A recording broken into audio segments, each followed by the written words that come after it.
వి gold trusted gold buyers. మీరు తాకట్టు పెట్టిన బంగారాన్ని విడిపించి ఈ రోజు ఉన్న మార్కెట్ ధరకు కొనబడును. ఈ సినిమాల్లో మామూలుగా ఇప్పుడు ఈ కాస్టింగ్ కోచ్ అనేదో చెప్తూ ఉంటారు చూడండి. అవునవును. అది అందరూ చేస్తారంటే అందరూ చేయరు. ఇప్పుడు ఇవన్నీ కూడా మీరు చెప్పింది కానీ నేను చెప్పింది కానీ 1% టు బిలో 10% ఉంటారు అటువంటి. మీరు ఇండస్ట్రీ చూసారు కదా, అంతే సార్. ఏ హీరోయిన్ ఎంత స్థాయి హీరోయిన్ అయినా సరే కాస్టింగ్ కౌచ్కి ఒప్పుకోకపోతే అసలు హీరోయిన్ అయ్యే ప్రసక్తే లేదు అని ఒక మాజీ డైరెక్టర్ గారు ఒక బహిరంగ స్టేట్మెంట్ కాదు, ఒక ఇంటర్వ్యూలో చెప్పారు. ఆయన చెప్తూ ఉండొచ్చు, తప్పే ఉంది. వాళ్ళ నమ్మకం అయి ఉంటుంది, లేదా వాళ్ళ జరిగిందేమో, ఆయన చేసిన పని చేసిన కంపెనీల్లో అట్లా జరిగి ఉండొచ్చు. ఆయన ఎక్స్పీరియన్స్ ఏంటో మనకు తెలియదు కదా. నా ఎక్స్పీరియన్స్, నేను ఇన్ని సినిమాల్లో ఉన్నాను, ఇన్ని రోజుల నుంచి నేను ఉన్నాను. ఆల్మోస్ట్ 50 years అవుతాను నేను ఇండస్ట్రీకి వచ్చి. 50 yearsలో I have never seen that, to be frank. ఇది అబద్ధం కాదు, నిజం.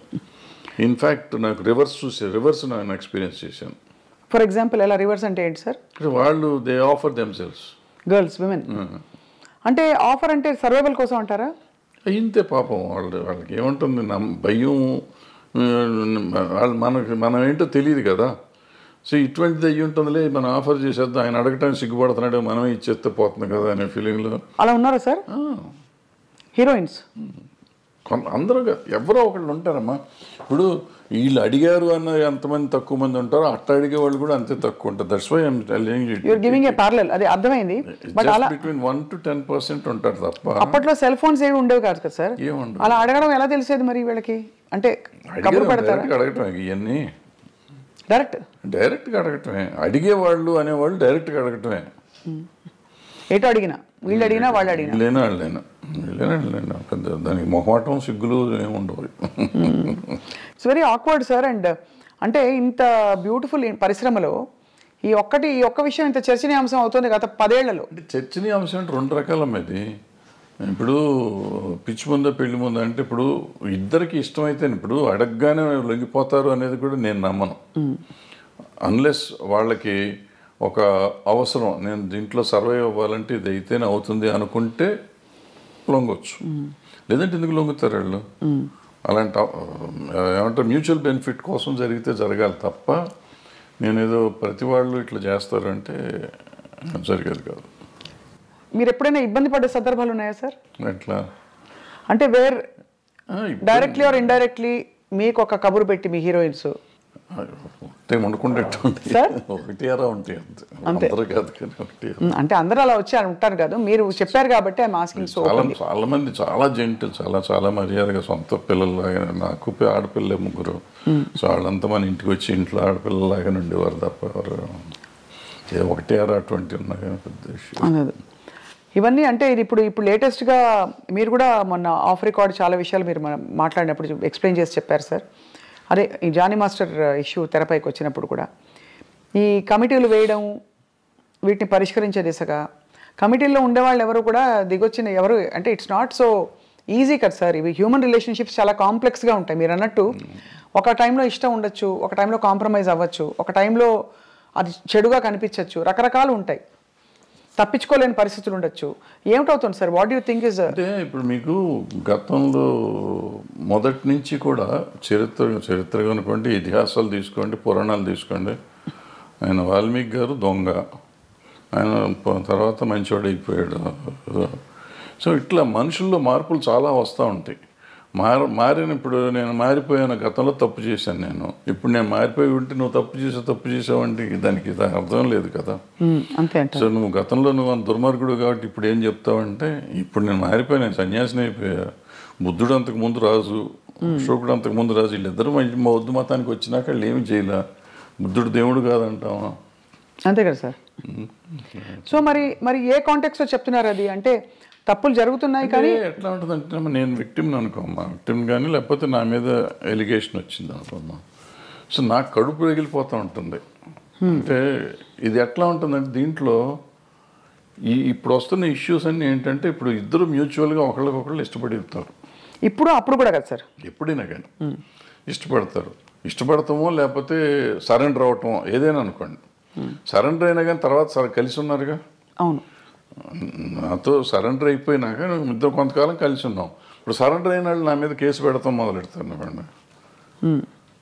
అయితే సరెండర్ అయ్యి కొంతకాలం అయిపోయినాక నేనంటే వాళ్ళకన్నా మొఖం మొత్తి ఉండొచ్చు, నాకు వాళ్ళ మీదన్నా మొఖం మొత్తి ఉండొచ్చు. అది ఎవరికైనా ఎప్పుడైనా జరగచ్చు. వాళ్ళు నాకు బయటికి వెళ్తా అంటే వదిలిపెట్ట బుద్ధి ఇదిగా ఒకరికొకరు మ్యూచువల్గా వదిలిపెట్టపోయినప్పుడు ఈ కేసులు గట్టలు కథలు వస్తాయి.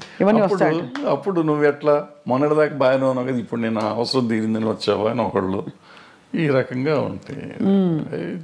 న్యాచురల్, ఇది హ్యూమన్ సైకాలజీ. ఇది దాన్ని పట్టుకుని మనం మాట్లాడతాం కదా. ఇక్కడ ఏంటంటే నో మీన్స్ నో మీద మాట్లాడాలి మనం. ఇప్పుడున్న కొత్త సిస్టమ్, ఒకప్పుడు అది వేరు. ఇప్పుడు శీలం అనేది ఒకప్పుడు పవిత్రమైనదిగా మాట్లాడుకునేవాళ్ళం. ఇప్పుడు ఎంతమందికి శీలం సరిగ్గా ఉంది అంటే చాలా డౌట్లు ఉన్నాయి.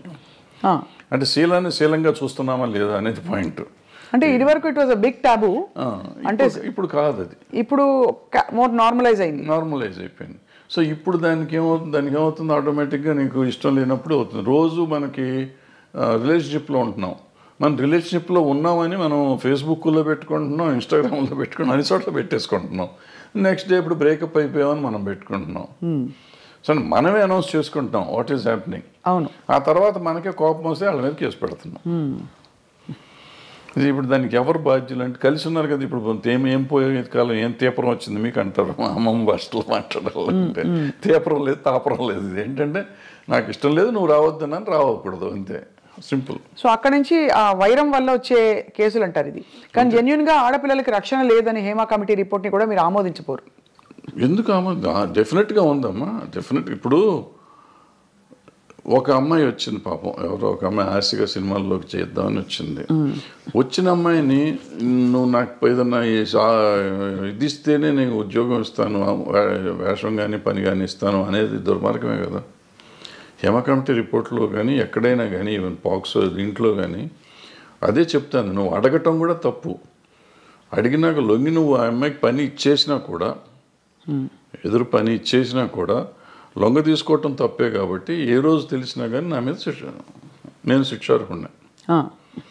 ఏమంటే మ్యూచువల్గా కలిసి ఉన్నాం కదా, నీకేంటి అని మనం అడగటానికి లేదు. ఇంకా కలిసి ఉన్నా కానీ నువ్వు లొంగ తీసుకున్నావు కదా. అవును. ఇప్పుడు మరి జానీ మాస్టర్ ఇష్యూలో ఏమై ఉంటుంది సార్? అది దాన్ని నేను మాట్లాడకూడదు. మీరు మాట్లాడకూడదు కాబట్టి ఓకే ఫైన్, అడగం సార్. మేము కూడా కమిటీని కోర్టుని కంప్లీట్గా గౌరవిస్తూ అంటే దీనికి బేస్ లైన్ ఒక నార్మ్ ఎలా తీసుకోవాలనే ఒక క్వశ్చన్. ఎందుకంటే టిపికలీ రెమ్యూనరేషన్స్తో పాటు ఇట్స్ అన్ ఎక్స్పెక్టెడ్ ఫేవర్ అని వినికిడిలో ఉంది. చాలామంది హీరోయిన్లు, చాలామంది క్యారెక్టర్ ఆర్టిస్టులు, దీంట్లో జయలలిత గారు చెప్పారు సార్ ఫర్ ఎగ్జాంపుల్. ఇక్కడ నాకు ఆ కేసు మీరు అడుగుతున్న particular case it is work place harassment. Workplace హెరాస్మెంట్లో అంటే మీరు పనిచేస్తున్నారు, మీరు సాక్షి టీవీలో పనిచేస్తున్నారు, లేకపోతే ఐ డ్రీమ్లో పనిచేస్తున్నారు. మీకు నాకు ఏదో వైరం ఉందో, లేకపోతే మన ఇద్దరికి సమ్ స్కోర్ సెటిల్ చేసుకోవాలి. నేను సడన్గా మీరు వెళ్ళి యాంకరింగ్ చేస్తా ఉంటే ఇట్లా జరుగుతుంటే మధ్యలో వచ్చేసి ఆపేసే స్వప్న బయటికి రామ్ టూమ్ అంటే that is work place harassment. ఏమీ చెయ్యిపోయినా అతను మనిషి మీకు చాలా ఇష్టమై ఉండొచ్చు, మీతో వాళ్ళకి ఉండొచ్చు, ఏదైనా అయి ఉండొచ్చు, but it's no business to can get in to the premises. First point, that is work place harassment. So అటువంటి టైప్ ఆఫ్ కేసెస్ దాంట్లోకి వస్తాయి. మిగిలిన ఇవన్నీ మనకు సంబంధం లేని కేసులు. కానీ ఇది ఇక్కడ సెక్షువల్ ఎక్స్‌ప్లాయిటేషన్ జరిగింది. That is also sexual exploitation. A right to has gut, he might be having right on you some ఏదైనా రకంగా, but he should have weighted out side. లోపలికి వచ్చి అంత ఇది లేదు కదా. And it's not his premises, my premises. అదే లోపల రావడమే తప్పు కదా. సో ఇవన్నీ అంటే మరి వీటికి పరిష్కారాలు ఉంటాయంటారా? బికాజ్ మూవీ ఆర్టిస్ట్ అసోసియేషన్ ఏముంటుందా పరిష్కారం? ఏదో ఉంటాయి, చట్టాలు ఉంటాయి, చట్టాలు చెప్పినవి సగం చేస్తూ ఉంటాం. సగం చట్టాలు చెప్పినందువల్ల అవుతుందా? ఏదవుతుందంటే మనం కూడా తప్పు చేసామా లేదా, ఇది తప్పా కాదా అనేది మనం ఆలోచించుకోవాలి. మనం కూడా కొంచెం పెద్ద మనసు చేసుకుని ఈ చూసి చూడనట్టు మనం వెళ్ళాలి. జరుగుతూ ఉంటాయి తప్పులు, నాతో జరుగుతాయి, మీతో జరుగుతాయి, ప్రతి మనిషితో జరుగుతాయి తప్పులు. ఆ తప్పుని మనం దాన్ని ఇంకొంచెం అల్లరి చేసుకుంటానికి ట్రై చేయకుండా దాన్ని సరిగ్గా పరిష్కరించుకుంటే ఈజీగా సాల్వ్ అయిపోతుంది. అసలు ఇష్యూ ఏముంది? ఎవరి పనులు చేసుకుంటున్నప్పుడు ఇష్యూస్ ఏముంటాయి ఇక్కడ? అది కరెక్టే కదా సార్ అది. కానీ okay, final question on this topic sir. వాతావరణం చాలామంది ఇప్పుడు క్యారెక్టర్ ఆర్టిస్టులు బయటకు వచ్చి ఇంటర్వ్యూలు ఇచ్చిన సందర్భాల్లో చెప్పారు, పలానా టైంలో నేను లొంగిపోవాల్సి వచ్చింది, నాకు ఆప్షన్ లేకపోయింది, రాత్రి 2 గంటలకి నా డోర్ వచ్చి కొట్టేవారు తాగేసి. మరి ఇవన్నీ ఏమిటంటే వీటిని ఏ పరిధిలో చూడాలి, ఏ కోణం నుంచి చూడాలి? ఇవి ఇంటర్వ్యూ అంటే ఇవేదో ప్రైవేట్గా చెప్పినవి కాదు సార్, బహిర్గతంగా చెప్పారు. ఇప్పుడు ప్రాబ్లం ఏంటంటే ఇక్కడ మన సమాజం ఫస్ట్ అసలు ఆడపిల్ల అంటేనే లోకువ, బయట కూడా సమాజంలో జనరల్గా సినిమాల్లో ఉన్నాడంటే అసలు మరీ లోకువ, అంటే వాళ్ళకి ఏదో taken for granted. Correct, taken for granted. So ఎవళ్ళైనా ఏదైనా చేయొచ్చు. అండ్ ఈ సినిమాల్లో నిజాలెన్నో అబద్ధాలెన్నో మనకేమీ తెలియదు, కానీ ప్రతి వాళ్ళకి ఒక ట్యాగ్ పెట్టేసి ఉంటుంది, ఈ అమ్మాయి ఆ అబ్బాయితో ఉంది, ఆ అబ్బాయి ఆ అమ్మాయితో ఉన్నాడు, సంథింగ్ ఉంటుంది. అవును. ఈ ఇంటాక్సికేషన్ స్టేజ్ వస్తుంది, నైట్ తలుపులు కొట్టే వాళ్ళంతా మందు కొట్టినాక వస్తారు. వాళ్ళకి నాకు దొరకలేదు, వాళ్ళకి ఈ టైప్లో ఉంటారు వీళ్ళంతా. దీని మీద ఈడే తలుపు కొట్టి ఆడి దగ్గరికి వెళ్ళా, నా దగ్గర రావా, ఈ టైప్లో ఉంటారు. ఇవన్నీ ఇటువంటి అంటే ఊరికి చెప్పు, దీని మీదే కాదు, బట్ అటువంటి జరుగుతానికి అవకాశాలు ఉంటాయి. రైట్. కానీ చాలా గొప్పగా గౌరవం నిలుపుకుని అద్భుతమైన సినిమాలు, అంటే నిజంగా కళాఖండాలు సృష్టించిన గ్రూప్స్, టీమ్స్, టెక్నీషియన్స్ ఎంతమంది ఉన్నారు సార్, చాలా గొప్పవాళ్ళు ఉన్నారు. అన్ఫార్చునేట్లీ వీటి గురించి ఎక్కువ మాట్లాడతాం కానీ మనం. అద్భుతం. ఇప్పుడు ప్రతి మనిషికి వీక్నెస్ ఉంటుందమ్మా, రకరకాల వీక్నెస్ ఉంటుంది. ఆ వీక్నెస్ ఏదైనా అయ్యి ఉండొచ్చు, అమ్మాయి అయ్యి ఉండొచ్చు, కులం అయ్యి ఉండొచ్చు, మతం అయ్యి ఉండొచ్చు, ఇంకోటి ఉండొచ్చు. సో ఆ వీక్నెస్ని గురించి మనం మాట్లాడితే ఇప్పుడు మంచిని గురించి కూడా మాట్లాడవచ్చు కదా. తప్పకుండా. మంచిని గురించి మాట్లాడితే ఇప్పుడు ఈ అమ్మాయిల వీక్నెస్ని గురించే మాట్లాడితే ఇవాళ సమాజంలో ఎంతమంది నిలబడతారు? పొలిటీషియన్స్ని తీసుకోండి, సినిమా యాక్టర్లను తీసుకోండి, ఈవెన్ బయట సమాజంలో తీసుకోండి, సాఫ్ట్వేర్లో తీసుకోండి, మీడియాలో తీసుకోండి, ఎక్కడన్నా తీసుకోండి, స్త్రీయే మూల కారణం అంటారు. ఇప్పుడు నేను ఉంది కదా, ఈ కేసు ఉంది కదా, ఇది మన ఐసీని పెట్టిన కోర్టు, అదే పాష్ రూల్స్ ప్రకారం తీసుకుంటే ఈ చెప్పిన ఏ సెక్టర్లో అయినా మగవాళ్ళు ఉంటారా? ఉండరు. కొంతమంది బహిరంగంగా బయటకు వచ్చేవి, కొంతమంది రాకుండా, కొంతమంది దాని ఇప్పుడు నువ్వు మా ఇందాక వచ్చి నీ షేక్ హ్యాండ్ ఇస్తే కూడా తప్పే, నీ చెయ్యి నా చేతికి తగిలితే తప్పే, according to posh act. Bad touch good touch అంటారు. నువ్వు బ్యాడ్ టచ్గా ఫీల్ అయ్యావు, నేను గుడ్ టచ్ నీకు ఇచ్చింది. అలా కూడా పెడతారు సార్ కేసులు? బ్యాడ్ టచ్ గుడ్ టచ్ అవుతుంది కదా, ఉంది. బట్ అంటే దానికి ఒక సమంజసమైన పరిధి నిజంగా ఉండొచ్చు. నీకు నువ్వు ఫీల్ అయ్యి ఉండొచ్చు, నేను ఫీల్ అయ్యి ఉండకపోవచ్చు, నువ్వు ఫీల్ అయ్యి ఉండొచ్చు. నువ్వు ఫీల్ అయితే కేసేగా. అది మొత్తానికైతే క్లిష్ట పరిస్థితుల్లో అలా మామూలుగా వస్తున్నావు. నేను చనువుగా ఫాదర్లీ ఫీలింగ్ స్వప్న బలి చేసావని దెబ్బేసాను అనుకో, అమ్మాయిని ముట్టుకున్నావు, కొంపమని కింద అయిపోయావు. నువ్వు కేసు పెడితే నేను అయిపోయాను. సో అందుకే చాలా అతి జాగ్రత్తగా ఉండవలసిన చాలా జాగ్రత్తగా ఉండాల్సిన పరిస్థితులు వచ్చినాయి. ఇప్పుడైతే మాత్రం as long as this posh case this act ఉన్నంత కాలం అతి జాగ్రత్తగా ఉండకపోతే కొంపలు మునుగుతాయి. అండ్ ఇప్పుడు సోషల్ మీడియా వచ్చాక అసలు క్షణాల్లో అన్ని వైరల్ తర్వాత ఇంకా చాలా జాగ్రత్తగా ఉండాలి. అంటే డెఫినెట్గా ఇవన్నిటి వల్ల కొంత మార్పు వస్తుంది. 100% పోతుందా అంటే నేను అంత ఈజీ కాదు. ఎందుకంటే ఆడపిల్లలు కూడా కొంచెం స్ట్రాంగ్ అవ్వాలంటే ఉన్నారమ్మా, చాలా స్ట్రాంగ్ ఉన్నారు. ఆడపిల్లలు అంత ఈజీగా ఏం లేరు. కొంతమందికి సర్వేల కోసం లొంగేవాళ్ళు ఉంటారు. సర్వేల కోసం నేను ఏదైనా అచీవ్ చేయాలి, ఎలాగైనా అచీవ్ చేయాలనుకునే వాళ్ళు కొంతమంది, ఏమీ చేయకుండా నేను అచీవ్ ఎందుకు చేయలేను, నా టాలెంట్తో నేను ఎందుకు అచీవ్ చేయలేను చేసిన వాళ్ళు ఉన్నారు, చేస్తున్నారు కూడా. ఆ రకంగానే అచీవ్ చేస్తారు, ఈ రకంగానే అచీవ్ చేస్తారు. ఎవళ్ళు రైట్ ఎవళ్ళు తప్పు అంటే tell me one name sir who you have great respect for, అంటే ఇన్ దిస్ రిగార్డ్ వాళ్ళ కష్టపడి పైకి వచ్చారు. అంటే నేను క్యారెక్టర్ పర్స్పెక్టివ్ నుంచి చెప్పట్లేదు సార్, జస్ట్ ఏ విధమైన కంపల్షన్స్కి లొంగాల్సిన అవసరం లేకుండా పైకి వచ్చిన నటీమణులు మీరు చాలా గౌరవించేవాళ్ళు. మీకు వాణిశ్రీ గారు ఎక్కడి వచ్చారు? ఆవిడ ఎక్కడ జూనియర్ ఆర్టిస్ట్, ఆవిడ అసలు ఏ రేంజ్కి వెళ్ళారు? అసలు హీరోస్ని కమాండ్ చేశారు, ఇండస్ట్రీనే కమాండ్ చేసే లెవెల్కి వెళ్ళారు. హయ్యెస్ట్ పెయిడ్ ఆర్టిస్ట్ ఆవిడ. సింపుల్, ఆవిడ అంతకంటే గొప్పవాళ్ళు ఎవరు లేరు మార్కెట్లో. భానుమతి గారు అంటే వాళ్ళు వేరే, భానుమతి గారు కమాండ్ చేశారు. నేను జమున్ గారు కూడా మామూలుగా ఇచ్చారు, ఆవిడ కమెంట్ చేశారు. ఆవిడ రామారావు గారు నాగేశ్వరరావు కాదని చెప్పి ఆ రోజుల్లో షీ గుడ్ విత్ స్టాండ్. మనం అనుకుంటాం రామారావు నాగేశ్వరరావు కంటే వేరే లేదు ఆ రోజుల్లో, ఆల్టర్నేటివ్ లేని పరిస్థితుల్లో ఆవిడ నిలబడి మళ్ళీ వాళ్ళిద్దరూ ఆవిడతో కాంప్రమైజ్ అయ్యారు తప్ప ఆవిడ వాళ్ళతో కాంప్రమైజ్ అవ్వలేదు. సో ఇప్పుడు ఇదేం లేదు, అదే ఏదో అయిపోతుంది అదేం లేదు. సౌందర్య గారు చెప్పుకుంటా పోతే ఎవరైనా ఉంటారు, ఎవరికి ఉండే వీక్నెస్ వాళ్ళకు ఉంటుంది. ఆ వీక్నెస్లోని మనకి సంబంధం లేదు, వాళ్ళ పర్సనల్ ఇష్యూస్ అయ్యి. కరెక్ట్ అండి, అంతే సార్. అంతే తప్ప వీళ్ళంతా ఇటు లొంగిపోయారా ఉన్నారా? వాణిశ్రీ గారు ఏం చేశారు అసలు? ఆవిడ ఏంటి, అక్కడ ఎక్కడి నుంచి వచ్చింది? కానీ ఆ రోజుల్లో ఎవరు మనసు పడలేదా సార్ వాణిశ్రీ గారిని చూసి? చాలా పడితే పడ్డారు, ఆ గొడవ మనకు సంబంధం లేదు. బట్ ఆవిడ డిక్టేట్ చేసింది కదా. అవును, ఆవిడ వచ్చిన రోజు నుంచి ఆవిడ అట్లా ఎదుగుదల వచ్చింది కదా అవును సినిమా ఇండస్ట్రీలో. అంటే ఆవిడలో టాలెంట్ లేకపోయి ఉంటే ఆవిడ ఇంత గొప్పది అయ్యేది కాదుగా. కరెక్ట్, టాలెంట్ ఉంది కాబట్టే కదా మిగిలిన ఏంటనే పక్కన పెట్టండి. ఆవిడ ఏదో బాగాలేదన్నారు, కళ్ళు బాగాలేదంటారు, అదంటారు, ఇదంటారు, ఫైనల్గా ఆవిడే గాడెస్ అయిపోయింది కదా. అవును, అన్ని భాషల్లోనూ, తమిళ్లోనూ, తెలుగులోనూ. ఏం అందం సార్ అసలు. అంటే రంగు తక్కువ అని అప్పుడు అన్న వాళ్ళందరూ ఒక్కసారిగా వాణిశ్రీ చీర కట్టారంటే, వాణిశ్రీ గారి చీర అంటే ఒక ట్రెండ్ సెట్టర్. సో ఎక్కడ వాణిశ్రీ ఎక్కడికి వెళ్ళేది ఆవిడ? అందరు హీరోల కంటే ఎక్కువ హైయెస్ట్ రెమ్యునరేషన్ తీసుకుంది ఆవిడ. ఎంత సార్ ఆ రోజుల్లో? ఎలా ఉండేది ఆ రోజుల్లో 2.5-3 లక్షలు తీసుకుంది నాకు తెలిసినప్పుడు. అప్పుడు వీళ్ళు ఎవరు 2 లక్షలు టచ్ చేయలేదు. ఇప్పుడు ఎవరు, ఏ హీరోలు? రామారావు గారు, నాగేశ్వరరావు కూడా? రామారావు గారు ఇంకా కాదంట, తక్కువ. సోమన్ బాబు తీసుకున్నాడు అప్పట్లో, 2 తీసుకున్నాడు.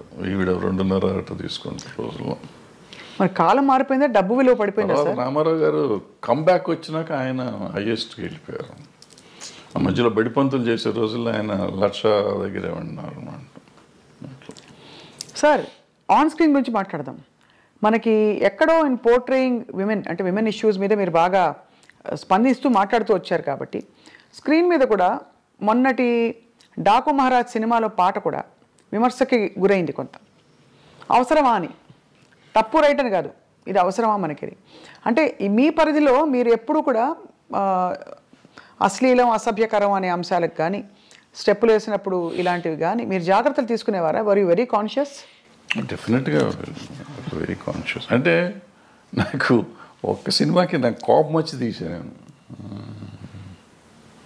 బంగారు మొగుళ్ళు అనుకుంటే. ఇటువంటి దరిద్ర పని నేను కూడా చేశాను.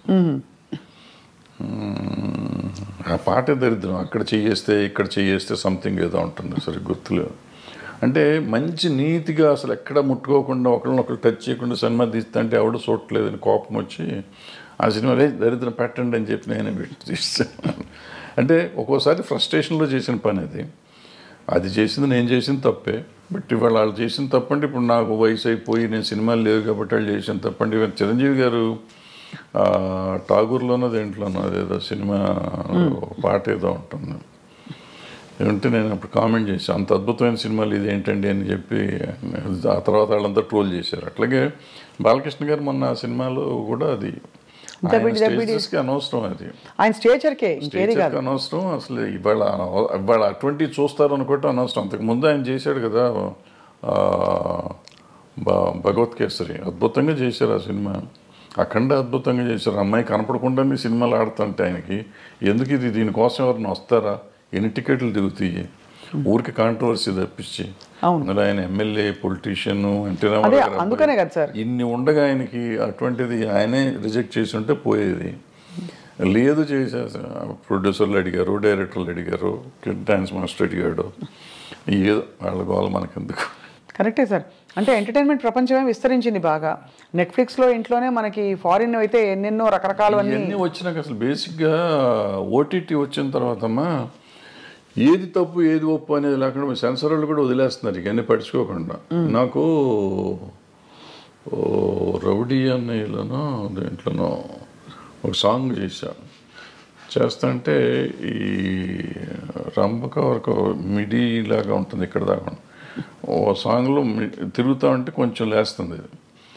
సినిమా రిలీజ్ అయినాక నాకు సెన్సార్ ఆఫీసర్ ఫోన్ చేసి సార్ ఇక్కడ ఎక్కడో ఉంది సార్, ఎవరో జనం అంటున్నారు సార్, కట్ చేయండి సార్ అని. రిలీజ్ అయిన తర్వాత కట్ చేశాను నేను. జస్ట్ ఊరికే మిడి మిడి ఇక్కడికి ఉంది, అది గాలికి ఎగిరింది, వెళ్తే ఇంతవరకు ఎక్స్పోజ్ అయింది. నేటి దౌర్జన్యం అనే సినిమాలో ఒక సాంగ్లో వాణి విశ్వనాథ్ గారికి స్విమ్మింగ్ సూట్ వేసా, ఒక బిట్ వేస్తే సెన్సార్ కట్ చేశారు. అదే టైంలో బొబ్బిలి రాజాలో ఆమె సినిమా అంతా చొక్కా వేసుకుని కింద ఏమి లేకుండా దివ్యభారతి, అవును, అది ఫుల్ సినిమా వదిలిపెట్టారు. నాకు ఒక బిట్ ఏంటంటే దాంట్లో వదిలేరు కదండి అంటే, ఆ సినిమా అంతా దాని మీద ఉంది, నీ సినిమా అది లేదు కదా, ఎందుకు నువ్వు చేయాలంటారు. ఓహో, అదే అంటే నేను ఫైట్ చేసి ఉంటే నాకు వదిలిపెట్టేవారు. ఎందుకు దానివల్ల సినిమా ఆడదని నాకు తెలుసు, ఎందుకు తీసాను నాకు తెలియదు. ఆ రోజు తీసాం అంటే డ్రెస్ చేంజ్లు కావాలంటే సరే ఇద్దాంలే అనిపించి తీసాను, నేను కాదన్నారు తీసాం. అదే అంటే ఎక్కడో అక్కడ మరి ఈ అంశం తెరపైకి వస్తూనే ఉంది, ఈ ఎక్స్పోజింగ్ ఎంతవరకు ఉండాలి ఏమిటని. కానీ ఇప్పుడు బాగా టేస్ట్లు మారిపోయాయి సార్. బయట సమాజంలోనే అట్లా తిరుగుతున్నారు కదా. ఇప్పుడు మనం అంటాం ఎక్స్పోజింగ్ అంత బాగా ఎక్కువైపోయింది అంటాం. బయట వాళ్ళ పార్టీలకు వెళ్తే, పబ్బుల్లోకి వెళ్తే మీకు అంతకంటే భయంకరంగా ఉంటున్నారు ఆడపిల్లలు. బట్ అది వాళ్ళ ఇష్టం, మనం ఎవరో అడుగుతానికి, who are you to ask, నా కంఫర్ట్ నాది అంటున్నారు.